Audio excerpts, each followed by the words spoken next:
you, David. Thanks, Annette. So I'm trying to use Zoom's option to show me at the bottom of the slide. So if it breaks, I'll switch back to a normal PowerPoint, but let's see how it goes for now. So it's a real pleasure to be able to speak today. And as Annette said, I'm a lecturer in artificial intelligence for healthcare at the University of Manchester. And so my background's in engineering and computer science. But while I've done that, I spent quite a number of years based within the John Radcliffe Hospital in Oxford, where I helped to build and roll out a system to record and view patient vital signs. And I say this not to show off, but really to reassure you. So it's really easy for those who sit in universities, let alone in computer science, to come and pontificate about all the good that apps and artificial intelligence can do. And it's so far removed from the reality of clinical practice. So I've seen firsthand that pain of clinical staff having to be in a hospital, wait 10 minutes, just trying to log into the computer because it's so slow. So I hope I can provide a really fair balance when it comes to how computers might be able to help and apps might be able to help with helping us make clinical decisions. So a bit more about me. My main area of research, I don't know if this will play, we'll find out. No, it won't, that's okay. My main area of research is in applying machine learning methods to data recorded from sensors. So that includes traditional medical sensors, so things like ECG, heart recordings, to things like wristwatches, Fitbits, to even smartphone videos. And so the slide here is a still from a video, so from a smartphone camera that we're using to take short videos of patients while they're doing tests to measure signs of Parkinson's disease. And so you can see the little dots on the slide here are where the computer has automatically worked out where the fingertips are. And from that, we can start to measure, objectively measure tremor or bradykinesia or other signs of movement disorders. So we're trying to measure the size and frequency of tremors using smartphones and webcams at the moment, with a long-term idea that kind of technology could be used to monitor patients at home or as part of a diagnostic process. So having said that, I've got a more general interest in thinking about what do apps and intelligent apps really mean in the healthcare context. And so in particular, demystifying how AI, artificial intelligence, works, and I'll be doing a little bit of that today, and also understanding where AI fits in the midst of people's working practices. So today, we're going to be thinking about that in the context of symptom checkers. So by the end of the seminar, I'll move my head so you can see it, you should hopefully be able to identify what a symptom checker is and understand conceptually how the underlying computing works. Should be able to recall the current level of evidence for symptom checkers, so how good are they? Determine, well, what do we really mean by good evidence for symptom checkers? And then to understand how the value of symptom checkers depends really on the surrounding healthcare processes. And before we focus in on symptom checkers, I'm going to give a very brief history lesson about computers and clinical decision making. So that is how computers have tried to help clinicians make clinical decisions. And people have tried this for a very long time. In fact, it is 50 years this year since the creation of what I think is the world's first computerized decision support system, which was called AAP Help, and that was created in Leeds, where I live, by the late Tim de Domble. And so this very early system allowed patients to describe their pain symptoms to a doctor. So this was in hospital. And then they filled it in on a paper form, gave the information to a very helpful technician, and then scurried to a back room with a single computer. And that computer, so this was in the 70s, it filled up the whole room. And they'd punch it out in appropriate punch cards, wait until the computer had done its thing, and then bring the report back to the doctor. So on the slide here, this is the same old program, but rebuilt to work in a new-ish computer. So you can see how we can highlight a very crude drawing of the abdomen in the middle there. So where the pain is at onset and at present, and then any aggravating and relieving features. And so, of course, as you'll know, that kind of movement of pain across the lower abdomen is one of those key signs of appendicitis. And in fact, one of the A's in AAP stood for appendicitis. So if I were to do that by hand, we could do that straight into a computer or a phone these days. And what would come back from this big computer would be an ordered list of diagnoses from the most likely to the least likely. So in this case, the program showed NSAP, non-specific abdominal pain, as the top choice, and appendicitis as the second choice.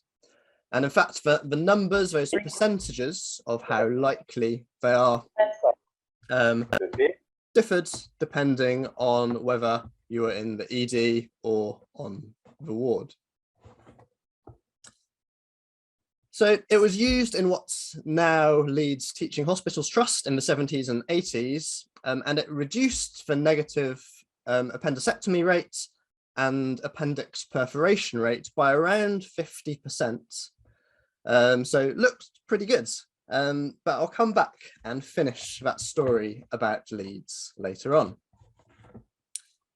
And since AAP Help, we've seen a number of so-called expert systems try to replicate a doctor's diagnosis, or at least their thought processes when it comes to diagnosing diseases. Later in the 70s, there were two well-known systems. The first, called Internist, tried to provide diagnostic assistance in general internal medicine. And so that program has captured information for around 500 different diseases. And the second was Mycin, and that did a very similar thing, but for infectious diseases. And you can see an example on the left here of the type of questions that Mycin asked. And work on these kinds of systems continued into the 80s and 90s, and then it kind of went out of fashion for a little bit. So you can see on my timeline at the bottom, there's kind of this big gap. And most importantly, that kind of early promise of AAP Help was never fully realized. So while it was used in practice for a bit, none of these other early systems were ever used in practice, despite seeming to show quite good accuracy in controlled tests. And in the last 15 years or so, we've seen a re-emergence of this kind of technology to try to tackle this problem of clinical diagnosis. Perhaps the first of the most, the modern systems is Isabel, which was created after the company's owner's daughter, called Isabel, nearly died after getting a secondary infection that coincided with chickenpox. And thankfully it was spotted eventually by folk treating her, and I believe she's well today. But those oversights prompted her parents to work with developers to think about, is there a way that computers can help to guide clinical diagnosis by taking an assessment of patient symptoms and suggesting possible diseases. And so since then, we've seen multiple similar systems, and primarily they differ from Isabel by being focused on providing a mobile phone application that's aimed at the public rather than for clinicians. So I've not actually said what a symptom checker is yet. So it's probably quite helpful for us to define exactly what do we mean. So very simply, we can think of a symptom checker a bit like a computerized version of calling up NHS 111. The input, the information that we collect is a list of symptoms. So what's wrong with the patient? And in some systems, we're asked to list all of our symptoms at once. In other systems, we're asked to list the single most annoying, persistent symptom. And then the computer program will then ask follow-on questions. Some systems will ask multiple choice questions. Others will let you type in your answer. And as well as collecting information on the symptoms, it will try to do a bit of a background history as well. So try to learn a little bit about you as a patient. So at the end of the day, all of these systems aim to get a set of those symptoms, a bit like taking a patient history, and then they typically output one of two things. Either a differential diagnosis, which is a list of possible diagnoses starting with the most likely, or a triage category, which is a kind of recommended action for the user to take. The action that the triage suggests depends on the intended user. So some of these are designed for patients at home. Some of these are designed to act a bit like receptionists at a GP. Some of these are designed for hospital usage for clinicians. But the example on this slide, where the triage options are pharmacy or stay at home, that would be an example for somebody who is using a symptom checker app in the comfort of their own home, bring it up on their phone, type in their symptoms, and are wondering, should I be going to the hospital or the doctor or not? So let me say at the outset, it's not my aim to highlight or name or shame any particular systems. And so for that reason, I'm going to do my best to be as objective as possible and only mention system names when I really have to. And so that's probably good, because if this is made public, I don't want to be sued either by them. So how do they work?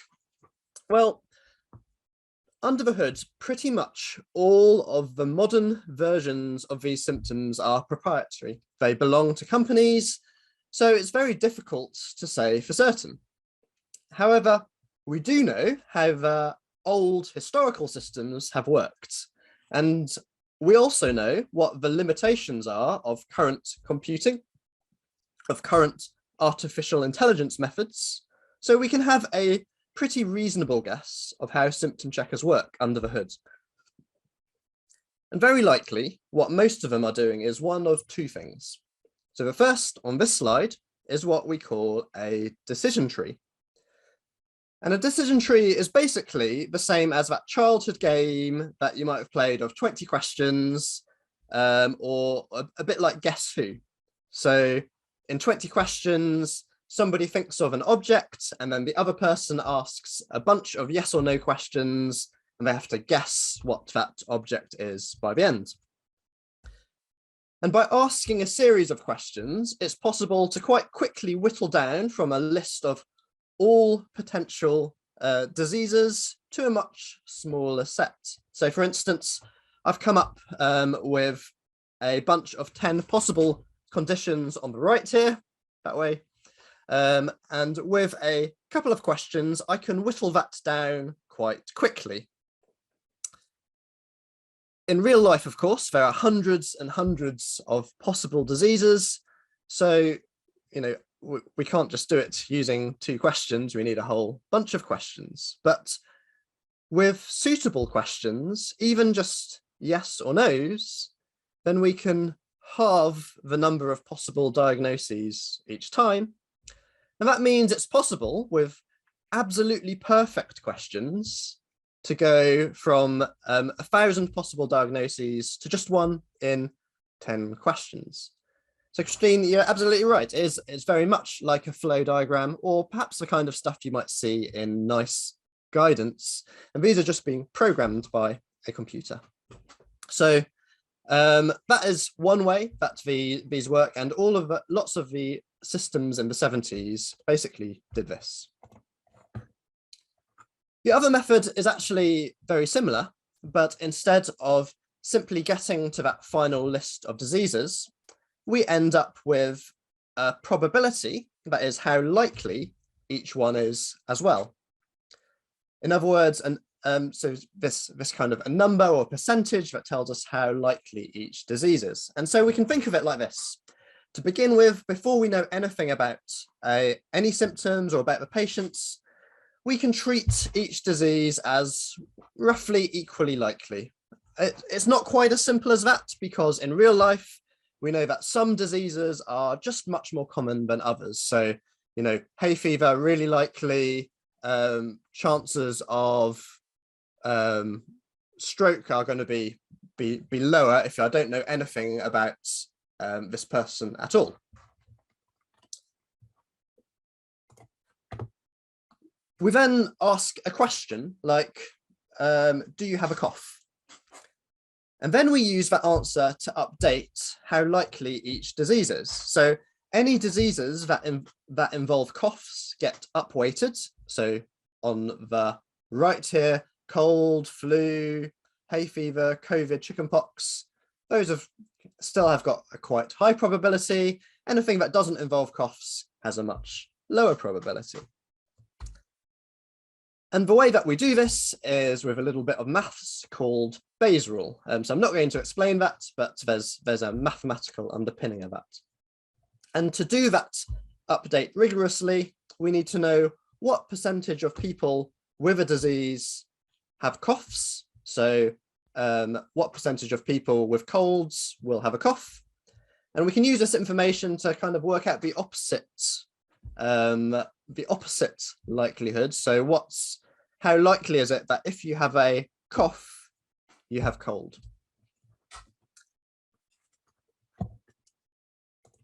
And those are basically the only two ways that a symptom checker can work. There's no mysterious happenings going on in the machine. The symptom checker isn't doing anything very intelligent, in that the programmer has to put in this information about those diseases. So it's not intelligent in the way that you are intelligent. And indeed, if you look at some of these symptom checker websites, they will explicitly say that they don't think that they are doing artificial intelligence, and instead say that they're employing these methods. But I mean, I would personally consider that these approaches actually to be some sort of artificial intelligence, as we're trying to get a computer to perform a task that humans would usually need to think about. However, having to handwrite these flowcharts isn't really what we think of as intelligence. And what people tend to mean or to think about when we think about artificial intelligence these days is a subset called machine learning. And that's when a computer has lots and lots of examples, and they try to learn patterns in those examples that they've seen before. So the computer doesn't need to be told any rules, but they learn the rules from what they've seen. And so that area of artificial intelligence has seen remarkable strides over the last 20 years. So it's become very good at playing computer games or board games, and can do very crazy things. So this is a system on the top right of a slide called DALL-E, D-A-L-L-E, and that was just released a month ago. And so that's a system that takes in a sentence that you can type in, and then it creates an image based on that input. So if you type in a bowl of soup that looks like a monster knitted out of wool, this is the result that comes out. Incredibly, it's just amazing. But I can say definitively that symptom checkers are not using this type of AI. Learning from other pictures or learning to play computer games is possible because we can build up a big historical set of material to learn from. We can play lots and lots of games, but that's not the case clinically. We simply don't have thousands and thousands of records of symptoms, all of history, and their definitive diagnoses that we can make use of.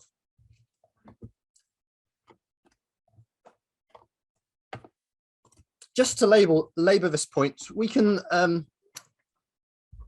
get computers to do things that seem really intelligent, even though they're not. So we can get a computer to play noughts and crosses by getting it to learn from lots and lots of previous games, or we can get it to follow these very simple rules and it will never be beaten. So we've achieved that same intelligent aim, playing a game, but without having to do anything very complicated.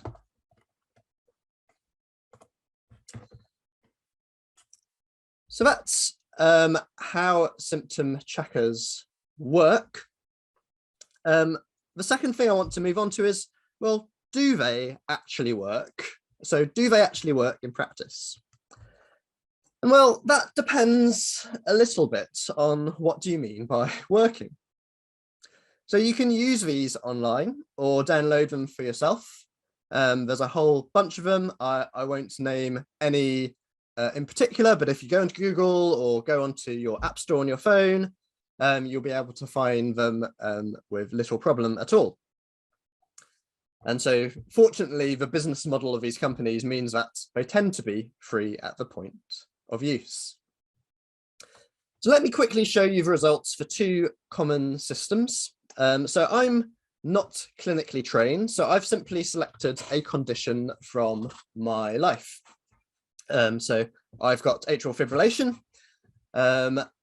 and which I was fortunate to have picked up at using a one-lead ECG, again, a mobile app, which was the Cardia Alive Core. I don't mind plugging that. I'm not sponsored by them or anything like that, but they did pick up my AF.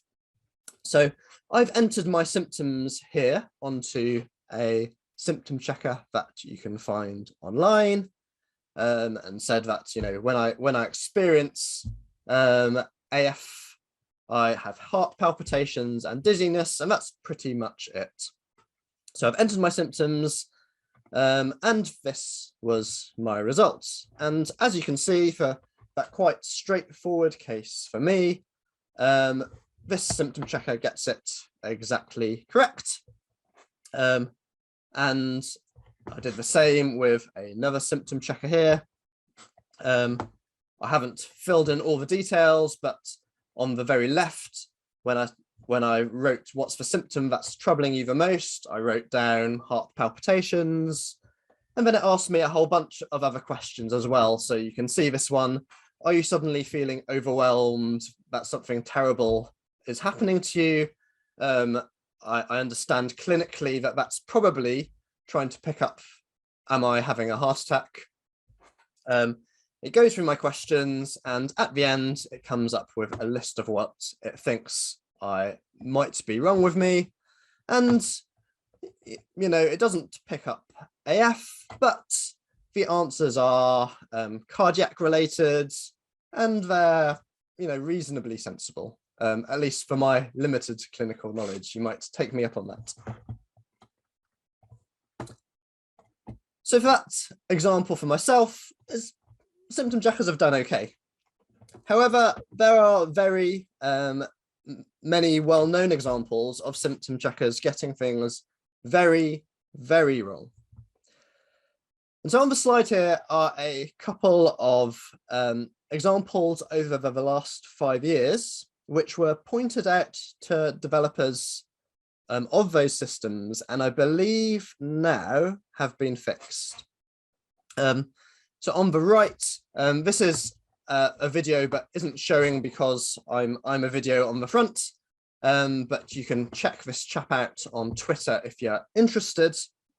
And he put in symptoms of somebody who really should be going to the hospital for signs of a heart attack.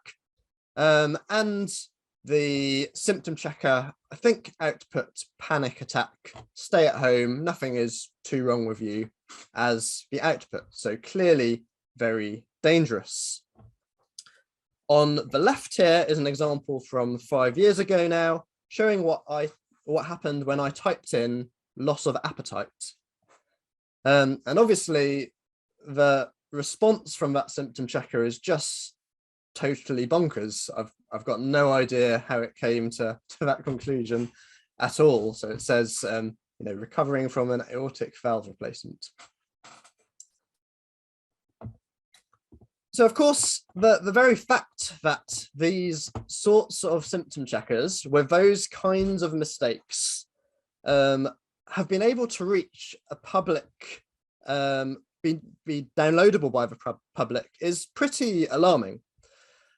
And it does raise some interesting questions. So whose responsibility should it be to check whether an app is safe or good? And there's no really easy answer to this, unfortunately. So from the kind of Apple or Android perspective, they are checking to make sure that it is not scamming users, but they don't have the resources to check if the app is actually doing what it says on the tin. It's such a big task for them to do that it would be impossible. Until pretty recently, recommendations of so-called good apps were centralized through the Nhs Digital App Library. And that library was closed recently in December 2021. In fact, I wasn't aware of that until Annette pointed it out to me about a month ago. In my opinion, that was a good thing, as I don't think it was fit for purpose. And actually, we know that they had included that symptom checker on the last slide in their app library at one stage and then had to retract it. And that wasn't the only app that got retracted, which is slightly worrying. So fundamentally, the app developers had marked their own homework, which is a rather large problem, given it to the folk in charge of curating the app library, and were approved or disapproved on that basis. And indeed, we have shown in the past in our group that apps in that library had no more evidence, so no more evidence published in journals than any other medical app on the Apple Store. There was zero evidence to show that these specially curated Nhs Digital approved apps were actually special in terms of having been studied and reported. And so there's a link to a link to the name of the paper where we looked at that at the bottom of the slide. There are other organizations that review medical apps. So one of those is called ORCHA, O-R-C-H-A. If I'm honest, I don't know how much about how they review those apps, but from my limited knowledge, it does look like they're doing quite a thorough assessment. However, I would generally just advise caution because evaluation is really tricky to do without some formal tests and really difficult to do if all you can see is the app in front of you, that kind of user interaction with the app without really seeing what's happening under the hood with the computer programming. So we've seen that they work sometimes and get it really wrong at other times, but how does it do overall for a range of conditions? Well, the traditional way to study these kinds of symptom checkers has been for clinicians to come up with a variety of scenarios, so kind of made up scenarios, stories of a patient with some kind of disease, and then for somebody to enter those scenarios as best they can into the symptom checker to see how well it does. And overall, the current evidence is pretty mixed. A recent systematic review of articles about symptom checkers from Wallace in 2021 reported that for a range of different symptom checkers, the accuracy of primary diagnosis, so the top diagnosis on the list, was low, between 19 and 36% for triage, for diagnosis, and for triage, it was between 49 and 90%. And so that depended on which particular symptom checker you were using. Now, we do need to be a little bit careful about those numbers because they were doing a review of other papers from the past, and over time, hopefully, symptom checkers are getting better. A more recent review of multiple symptom checkers, and there's a slide, the graph on it is here, is a little bit more optimistic with accuracies between 20 and 70%. So obviously 20 is still really, really low, and even 70% is not ideal. And so this is how they perform on average, and obviously some individual symptom checkers have claimed to have better accuracy than GPs. So what do we do when it comes to thinking about these articles that claim superhuman performance? We've got to be really careful about how we interpret results from these papers. As much as we'd like to simply trust that journal papers have been vetted properly by academics or by clinicians, the reality is that that's really very rarely the case. So let me highlight a few things that we ought to look out for as we assess the evidence. So the first thing is that we should think about whether the claims of a paper actually match their results. In one of the, I mentioned in the last slide that there are some companies that claim that they were getting performances as good as human doctors. And so this is an example of one of those. So this was published, not peer-reviewed, but published as on a preprint server by Babylon in 2018. And there's quite a lot of fanfare at the time because they'd claimed that they were as good, their accuracy was comparable to human doctors. And if you want a detailed critique of what they've written, then do have a look at our analysis. But again, there's a link to the paper name is on the bottom here, and we'll make these slides available afterwards. However, I just want to focus in on just one graph here, which is a precision recall plot. And I'm going to talk you through this because it's, unless you've seen these kinds of diagrams before, it's not entirely obvious what they mean. So here, the recall relates to how many diagnoses somebody got right. So if they were given 50 cases and they got all 50 of them right, then their recall would be 100%.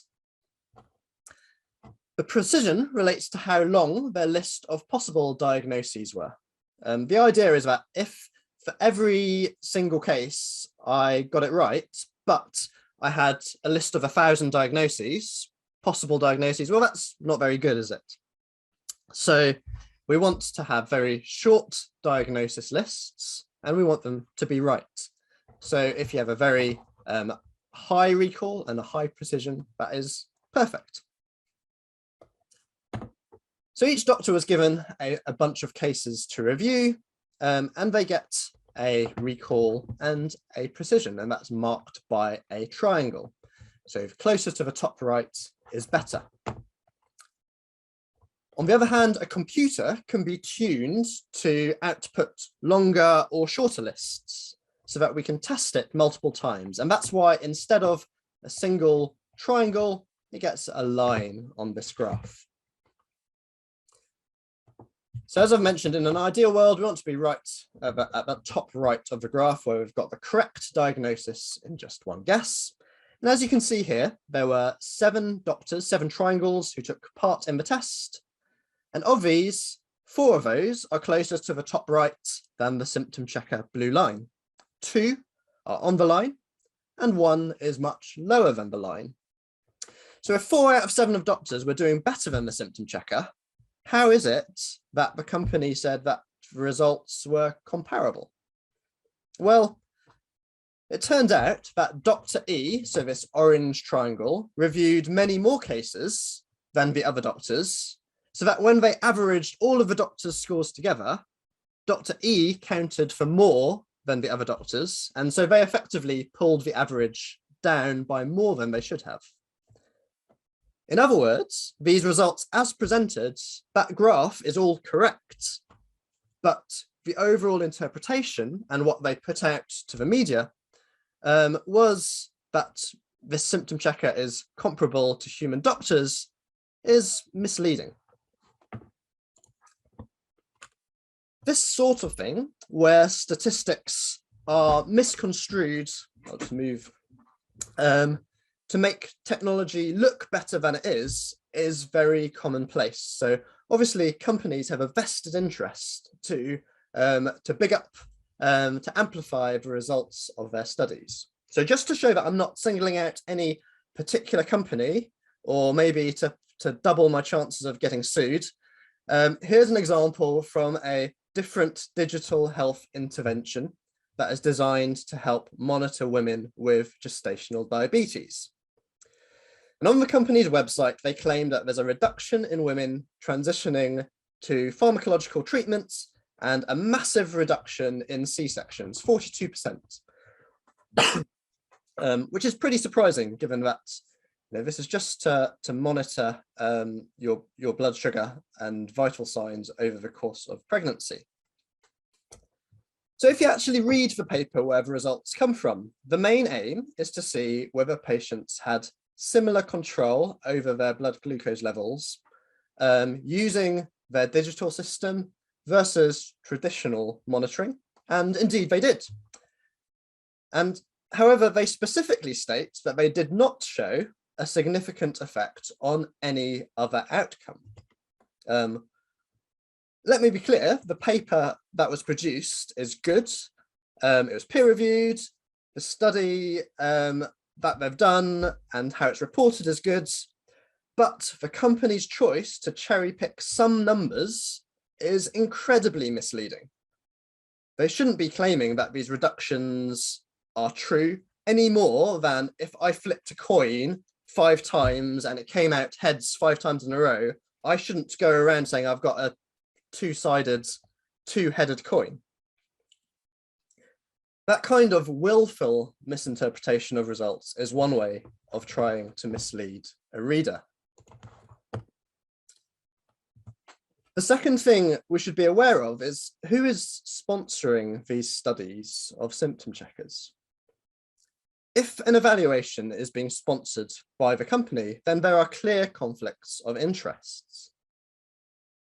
More than that, no matter how good the intention, an independent reader, if I'm reading a paper and I know it's sponsored, well, we can never really be sure about what's gone on behind the scenes. And we know that has happened historically in the drug industry. So for a long time in the drug industry, negative results were never published.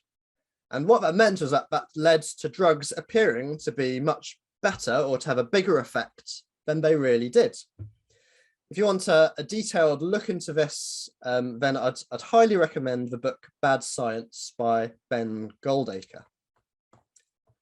In the drug industry, the way that they tried to deal with this is by telling everyone to register their study and publish a protocol before the study takes place. And that means there's a written record that people are about to conduct a study or an evaluation, and then they're only allowed to publish their work if they've registered beforehand. And that means it's very easy for us to see if anything is unusual is going on. So have companies started up a whole bunch of evaluations, but have only decided to report on a handful of them? The idea of pre-registering and outlining a study protocol is what we've been recommending for symptom checker companies as well. However, understandably, there's still quite a lot of hesitation. There's no requirement for them to do that. And it's fully understandable as they've got to deal with trying to balance producing good scientific research that could make their company look very good versus the risk of pre-registering an evaluation, and it might turn out to not give positive results.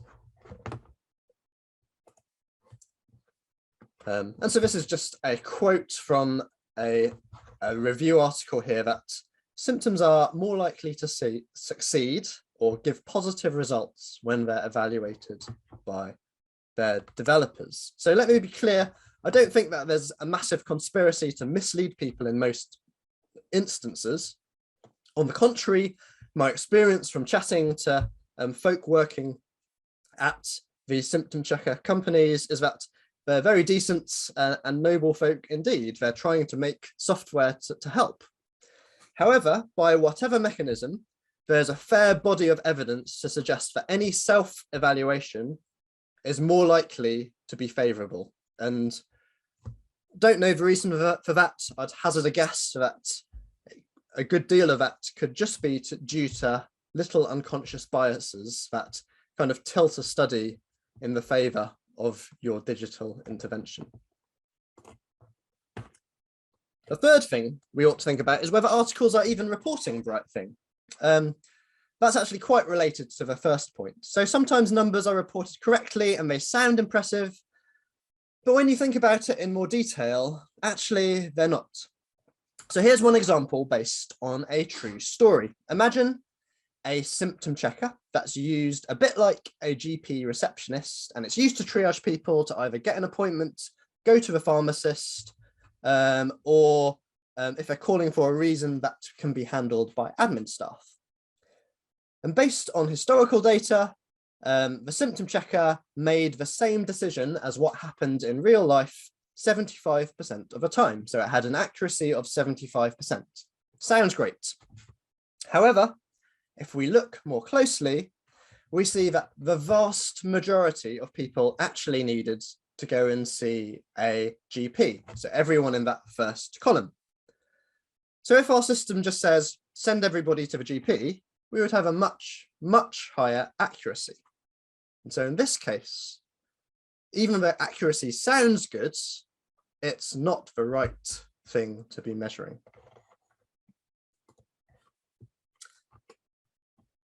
Number 4 on my list is to think about what's missing when we see evaluations of symptom checkers. Every single evaluation of symptom checkers or digital interventions is done on a specific group of people in a specific country, maybe looking at specific diseases. And so the results that are true in one paper might not hold true everywhere. So as an example, consider the output from this symptom checker. The patient reports feeling poorly, they've got fatigue, a fever and cough. And one of the top ranked possible causes was diphtheria, which is, I assume, is a plausible enough guess. However, imagine we were using this symptom checker in Hong Kong. So in Hong Kong, there was everybody is vaccinated against diphtheria since the 70s, and there have been 0 cases, as you can see from this graph, for at least the last 10 years. So diphtheria might be an appropriate guess of a diagnosis in certain places, but not in Hong Kong. The example I've shown here is a bias based on countries, but we can imagine the same thing happening for any number of specific people groups. We might find an algorithm do well based on, or badly based on gender or race, for instance. So the fifth and final thing on my non-exhaustive list is we need to think about whether study results even tell us anything useful. The vast majority of evaluations at the moment use carefully selected, made-up examples, which we call vignettes. Now, it doesn't take a genius to realize that there are some really big limitations with doing this. So when you make a vignette for a patient, it's just not complete enough. It might be a paragraph or even a page about some made-up patient and their symptoms, but that's not enough information to capture the detail about a real person. And what that means is that if we've got someone trying to put those details into a symptom checker, they might not be able to answer all of the questions. So for instance, it would be really easy to miss out in a short paragraph, maybe whether someone was pregnant, which could be associated with a whole range of diseases. So the person entering questions in the evaluation just has to guess. The other issue with these vignettes is that they're often designed with a single disease in mind. But the reality is that we often have many complicated cases where there are multiple conditions going on at once. And all of this uncertainty means that it's very difficult for a clinical expert to read a vignette and come to a clear conclusion. So if you get multiple doctors reading a paragraph about a made-up patient, it's no surprise they're going to come up with different answers. These tests are also done in isolation rather than in the hustle and bustle of real life. And so who knows if clinical decision-making works the same if you're in a busy clinical environment versus a quiet room. I'm coming into land here. And just to talk about, my final point is to talk about the importance of trying to do tests in the real world. At the very start of the session, I introduced you to AAP Help and mentioned its introduction led to reductions in appendix perforations. How much of this was down to that computer program? Well, very cleverly, the folk in Leeds set up a three-way experiment. Some doctors used nothing, some doctors used the computer program, and other doctors used the paper form to collect all the information, but it never got sent off to the computer. And what they found was that even just filling in the data collection forms made a huge difference to their decision making. In fact, the computer advice made very little difference.